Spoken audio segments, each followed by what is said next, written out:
touching me now, so you see me. I know they gon' hate, cause they know they can't beat me. We put our op on the TV, this chopper gon' clip him, we can't keep it PG. Big talk to me now, so you see. Alright, so we're back on another Xenoverse video, brand today we're gonna be reacting to this Xeno Coffee's video. Is Age 1000 actually Dragon Ball Xenoverse 3?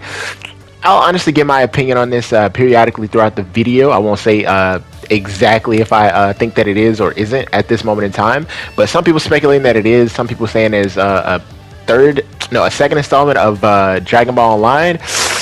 I mean, only time will tell, honestly, but let's just get into the video, bro. If y'all enjoyed the video, please be sure to like, comment, subscribe. Also hype the video, like the video. Also, this is Xeno Coffee's video I'm reacting to, bro. I'll put his channel link down below, and let's get into the vid. Everyone, it's Coffee, and what a thing to come back to. Honestly, I had very low expectations of Genki Damatsuri when the live event started. Like, with leaks going around of a Dragon Ball Super remake before the event started, the theories I had locked in my head were of the remake being announced and a Daima movie. Needless to say, those expectations were blown out of the water with the first two announcements being the start of production on a DBS Moro Saga anime and an actual brand new Dragon Ball game coming next year. Something I did expect, besides my theories, was the immediate combination of speculation and jumping to conclusions that the fandom usually does with live events for this franchise. When it comes to Bandai or anything with Dragon Ball, most of the time with their live events you have people clickbaiting that, oh, Xenoverse 3 is gonna get announced. Like, to me at this point it's just funny with how much this has happened with every new game since Xenoverse 2, but this time might actually be pretty different.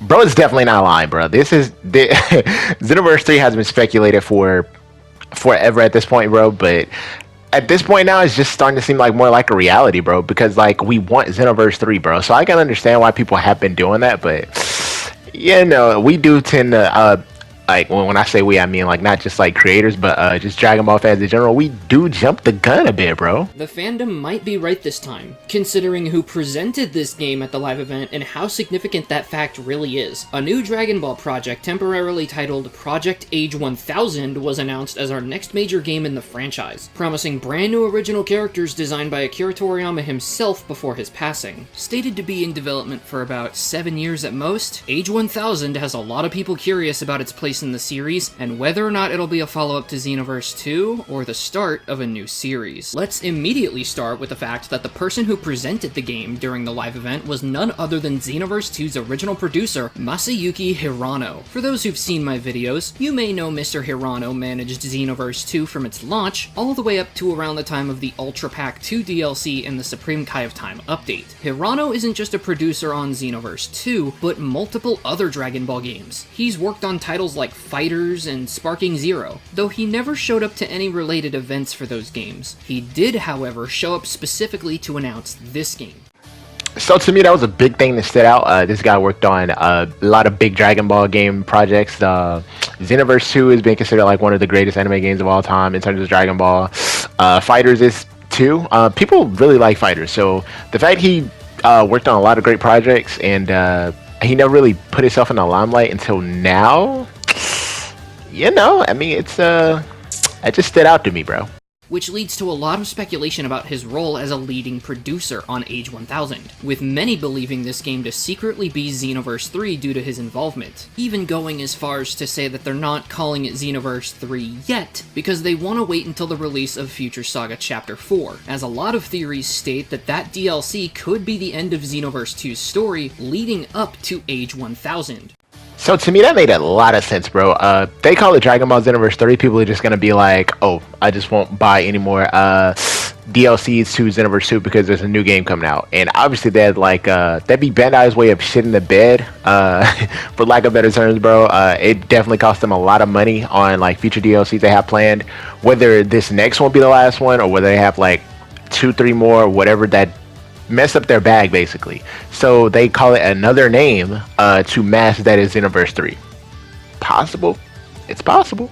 and Battle Hour could reveal Age 1000's title to be Xenoverse 3. But that's all speculation for now. Like I said earlier, Hirano stepped down as Xenoverse 2's main producer around the DLC 10 or 11 area, which was around 2019-2020. That lines up with what was said about Age 1000 being in development for around 6 to 7 years. Even if Hirano helped on various other games like Fighters and Sparking Zero, it makes sense that most of his attention was with Age 1000 all this time. Going deeper into the speculation, a Twitter thread by Aeon Penenko theorizes that Age 1000's long development period was due to multiple delays because of Toriyama's direct involvement. It would make sense that just like Daima originally being Toei's modern GT reboot before Toriyama got involved, Age 1000 likely started as the next installment in the Xenoverse series before Toriyama stepped in. Aeon goes further in the thread, stating that just like how Super Divers replaced Super Dragon Ball Heroes due to Daima having Toriyama's ideas for the Demon Realm, there's a possibility that Toriyama was asked to do designs for what was initially pitched as Xenoverse 3, and then he ended up getting really invested, which could have then made Age 1000 feel a lot closer to the hidden gem that is Dragon Ball Online. Because keep in mind, Age 1000 is the year Dragon Ball Online takes place. If you've been following the Xenoverse series for a while, it's kind of common knowledge at this point that rumors of a hypothetical Xenoverse 3 have gone around since like late 2019 when Ultra Pack 2 released. Some would even say that rumors started as early as Extra Pack 2 in early 2018, or as early as Super Pack 4 in summer 2017. To make a long story short, Xenoverse 3 has been a topic of discussion among the fans ever since Xenoverse 2 came out, basically. And like I mentioned earlier, the release of Ultra Pack 2 in late 2019 is the rumored time producer Hirano stepped down from Xenoverse 2 and started producing Age 1000. Lots of people who follow leaks, or are leakers, have repeated claims of Xenoverse 3 being in development since the OOB DLC, Ultra Pack 2, but it faced constant delays. Aeon Penenko claims that Age 1000 being in development for around 7 years lines up with rumors she heard of Xenoverse 3 being in development since earlier this decade. If we take that into consideration, Age 1000 has had more development time than Sparking Zero, and with the fact that it's planned to drop in 2027, make that a total of 8 years it will have been in development. Let's hope this game is actually able to get proper development time and not come out unfinished like most new Dragon Ball games nowadays. Bro, please take y'all time with this one, bro, and slow cook.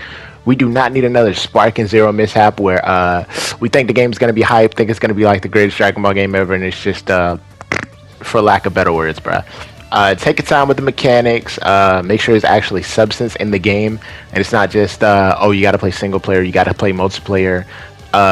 Make it a perfect blend of both, bruh. Have content for all types of gamers, bruh. Not just multiplayer people, not just single player people, not just for a certain type of people. Just have it for everybody, bro, so everybody can enjoy the game. For those who pay close attention to the story mode, the Xenoverse series takes place between age 850 and 852, which is around 150 years before this new game. With the set year being Age 1000, again, a lot of the speculation points towards this game being a sort of follow-up or reboot of Dragon Ball Online. Toriyama was also heavily involved in the production of that game, writing a lot of its lore, which included Goku and Vegeta's final battle that ends in their deaths by a supernova of their making, Gohan writing a book on ki control that literally comes in clutch for the entire planet, the Frieza Force being the most annoying dickheads in the universe, constantly attacking Earth for over 200 years, holy shit, get a fucking grip, Pan becoming a martial arts teacher because her fraud of a grandfather took advantage of his husband for years of fame and fortune, and said husband Mr. Boo creating the Majin race because he read a dirty book that belonged to Mr. Satan. Kind of funny how that last one actually got carried over into Xenoverse. Like, yeah, bud, your Majin OC right there, he exists because Boo read porn. Toriyama's involvement on Age 1000 does bring up a lot of questions in regards to how much of Online's previous lore will continue to exist, especially with any hypothetical revisions from Toriyama, when we start to factor in Super and Daima. Dragon Ball Online came out in 2010, around 16 years ago actually, and a lot of its lore predates Dragon Ball's revival era, which began with the Battle of Gods movie. So there's a lot of story material we'll have to factor in with the updated lore, like Dragon Ball Super, the Super Broly movie, the Superhero movie, the Dragon Dragon Ball Super manga arcs, Daima, and possibly the 2 Xenoverse games depending on what their direction is. The only thing we know about their story direction at the moment is 2 characters, designed by Toriyama. This handsome man that the fandom has dubbed John 1000, and a seemingly new design for our OG Son Goku. Cycling back again to the thread by Aeon Panenko, she brings up how Big J 1000 here seems to be the 7th Great Saiyaman, as indicated by his outfit sporting a Great Saiyaman emblem and a number 7 on his right arm. Yeah, who are you? GS, what's that stand for, gay sex? After taking down some hologram enemies, a mysterious figure steps in front of old Johnny, which triggers his transformation into a Super Saiyan. Before this transformation, we're treated to a visual of iconic Dragon Ball characters that includes Piccolo, Frieza, Trunks, Cell, Kid Buu, Beerus, Broly, Gohan, and Vegeta. We then focus on what appears to be Goku in a new outfit that's entirely blacked out into a silhouette. Now, Aeon's thread then brings up a theory that I mentioned earlier, the theory that Toriyama's involvement may have changed this game from a hypothetical Xenoverse 3 to something conceptually better. It's possible that with Toriyama's involvement, it could make this variant Goku, if this theory is prevalent, to be his version of Xeno Goku, a version of the character that appears commonly in the Super Dragon Ball Heroes storyline. Xeno Goku is pretty popular in that niche side of the fanbase, often being requested as DLC for games like Xenoverse 2, and very recently with fans of the Dragon Ball Legends mobile game interviewing the developers about requesting the character. Toriyama making his own version of Xeno Goku could grab a lot of people's attention, possibly hinting at how much influence Toriyama may have taken from games like Online, Heroes, and Xenoverse. Lastly, we need to talk about the man himself. Mr. 1K here does a lot of intriguing things in this first trailer that people have theorized to be hints at him being a player-created avatar,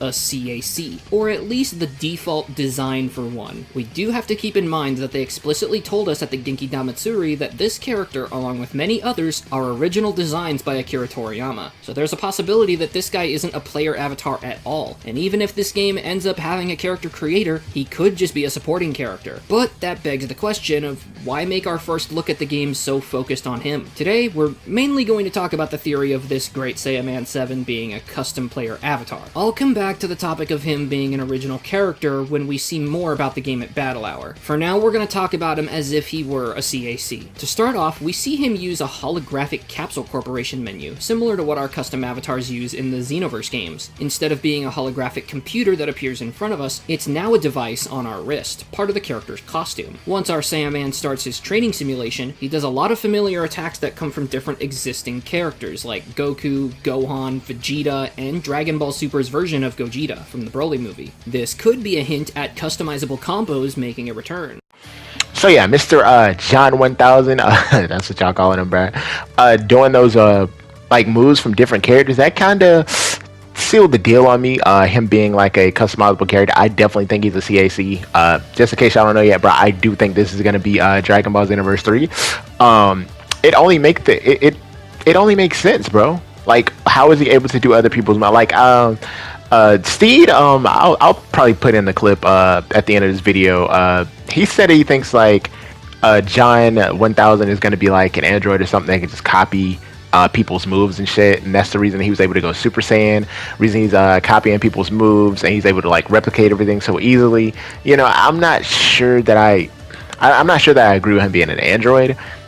I think the CAC thing fits better for him because, you know, I definitely think it's Xenoverse 3. If it's Xenoverse 3, then him being a CAC, a customizable character, him being a Saiyan would just make the most sense. Just to me, though. Y'all let me know what y'all think, though. This feature is something highly requested from the Xenoverse series, as players wish to give their character an existing set of combos from other playable Dragon Ball characters. This was something you could do in Ultimate Tenkaichi, which is pretty convenient because it's included at the start of the trailer with the montage of previous Dragon Ball games. Finally, Great Saiyaman 7 transforms into a Super Saiyan with noticeable spiking hair, another major feature that's been highly demanded by the Xenoverse fanbase. If there is a character creator in this game, this moment is huge for fans of Saiyans who have had to rely on PC mods to get spiking Super Saiyan hair for their characters. So, again, while we don't know whether or not this guy is a CAC, we're all gonna have to wait until Battle Hour to truly see. Alright, that is going to be it for Xeno Coffee's portion of this video, but I did want to add this Steed clip right here to further cement that this is Xenoverse 3, in my opinion.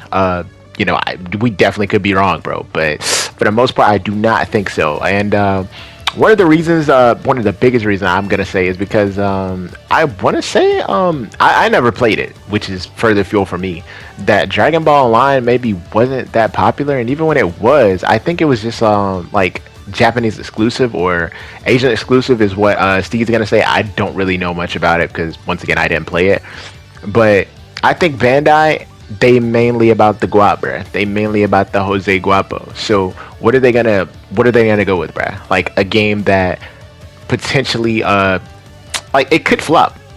If it's Dragon Ball Online 2, it could flop. But Xenoverse being the big name that it is, just slap the Xenoverse 3 title on, bruh, and it's gonna sell. It's gonna sell. So what do you think they'll do? I think they'll go with what makes them the money, which is what they usually do. Because this game is literally based on a cancelled game that's kind of Japanese exclusive as hell. Well, it's not even just Japanese, Asian exclusive in general. This game was like a Chinese, Korean, Japanese game. It never, Dragon Ball Online never released for like the West. Xenoverse has obviously like got much bigger presence in the West, which is another reason why this is, you know, Xenoverse free.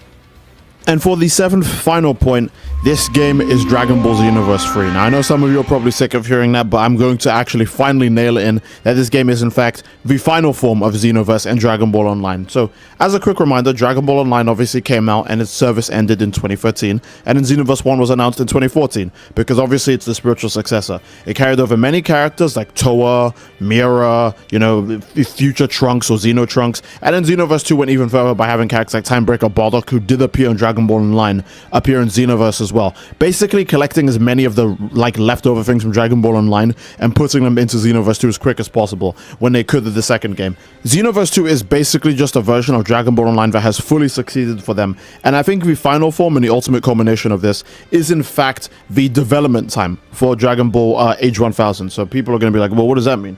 They said 6 to 7 years, and completely just put the brain rotten meme aside, right? 6 to 7 years ago, you have to understand how important this is as a Xenoverse player. Because if I asked you what happened 6 to 7 years ago in terms of Xenoverse 2's DLC and support, it would be Dragon Ball Xenoverse 2 DLC 11, the free DLC pack that had the Supreme Kai of Time in it. Now, obviously, this DLC released 6 years ago, right? If you check YouTube videos for it and everything, it came out 6 years ago. However, obviously, the development time for the DLC, the ideas when it comes to the DLC and all that stuff, and in this same DLC pack, they straight up say at the end of the story, this is the end of Dragon Ball Xenoverse 2's story. They straight up say that. It's a big cinematic talking about the end of Xenoverse 2 and how they hope you look forward to anything coming in the future with your main character, end of Z Goku, and Oob all flying off in the distance and having a great time. So they literally started making Age 1000 around the time of this exact DLC. And Age 1000 takes place in Dragon Ball Online's timeline, and Xenoverse 2 is the spiritual successor to Dragon Ball Online. I think you guys are all smart enough to understand what this means. This game was made when they were actually done with Xenoverse 2. Alright, so to me, bro, that's all the proof that we should need that this is Dragon Ball Xenoverse 3. When the developers were finished making Dragon Ball Xenoverse 2, when they were done with the story, bro, when they were done with the story, they immediately started working on this game, Dragon Ball Age 1000. Come on, bro. What other like hints do you need, bro? This is definitely Dragon Ball Xenoverse 3, but it has a lot of supporting evidence, bro. But you know, could be wrong. There's still a chance we could be wrong. You never know with Bandai, bro. So let me know what y'all think down in the comment section, bro. But that's probably my last fighter video. If y'all enjoyed, please be sure to like, comment, subscribe. There was no fight in this video. I don't know. I'm just used to saying it. And I see you in the next vid.